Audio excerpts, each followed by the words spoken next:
Hello. So I just finished uploading, or I'm actually in the middle of uploading a podcast that I filmed with this camera, the Canon PowerShot V1, and it is a 30-minute podcast. And I think it did well. For this sort of stuff, I think the V1 could do short podcast. By the time I finished, it was a little on the warm side. The temperature gauge thingy popped up on the screen.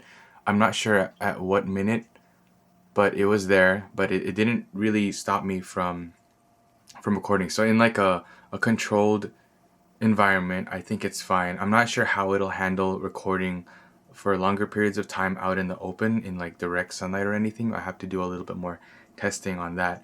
But I think it did pretty good. I used the DJI microphones for the mic, and basically what I just talked about was what was in my backpack that I used for pretty much everything in terms of content creation, and I've traveled with it around the world. I That's it. Like, I guess that's all of what I needed to say. But if you want to stick around, uh, I'm down to yap a little bit more. Actually, the battery's about to die, so we're back. I did have a spare. It is a third-party battery, and this is the OG one. So yeah, it lasted a 30-minute podcast, maybe a little bit longer. I used it a little bit before, and it wasn't fully charged, so the battery life isn't the best. But come on, you can't deny that this is an awesome camera. I did watch a YouTube video literally earlier today, about why you shouldn't buy this camera. So the title was, let me pull it up. I really, really appreciate you for sticking around and clicking this video, if you're still here, by the way, and wanting to hear me yap about the PowerShot V1. But we got this. So this is the video. Do not buy the Canon PowerShot V1 by Velvet Alfredo.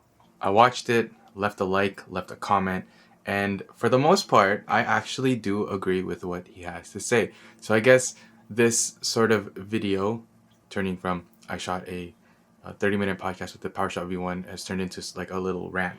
But I won't take up too much of your time. I just wanted to express my thoughts on it briefly. He brought out some points about the image stabilization, and if you had the digital IS on, there would be some warping on the edges, and it's something I guess that I've grown used to because I have the Canon R5 with the 15 to 35, and if you don't know, at the widest focal length, 15 millimeters, there will be some of that same warping or distorting or like whatever this lens shift thing is.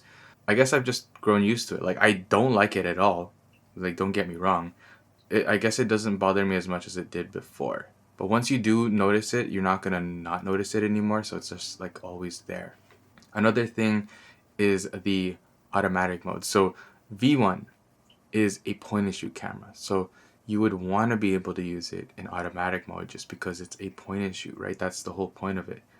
And I guess it didn't bother me that much either, just because, I'm used to using manual mode on the Canon on the Canon R5.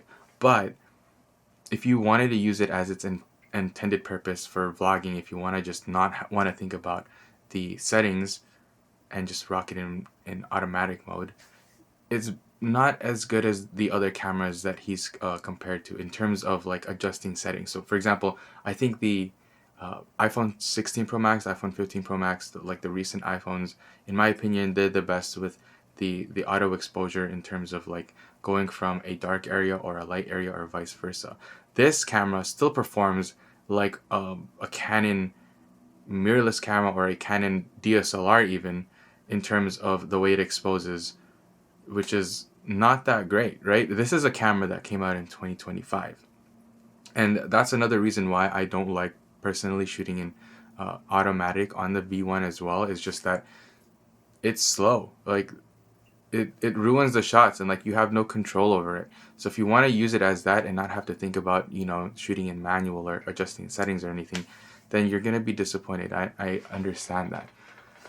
I guess for me personally, I use it more like a professional camera where I put it on manual mode, and I'm used to vlogging or running gun type of shoots with manual and just having to, tweak the settings. But I can't disagree with whatever the video had to say, because they're valid. Like, I agree with those reasons as well.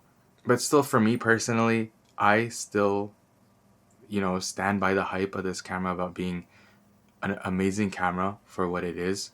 Like, you have C-Log, and you have the flexibility to grade it how you want. You have pretty much like R5 level video quality in a point and shoot that's a little bit larger than a point and shoot, if that makes sense, because this isn't exactly the most pocketable thing. But that's pretty much it. I don't really want to start like any sort of arguments. Like, I'm not trying to. Like I said, I agree with all the points, but that's just my little rant of the day.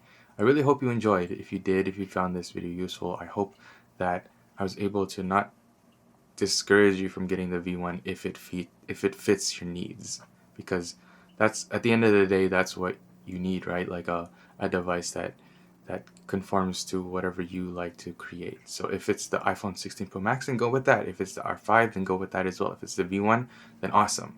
But just be more mindful, be more intentional about which camera you purchase, and just, you got it. Thanks for listening. I'll see you tomorrow.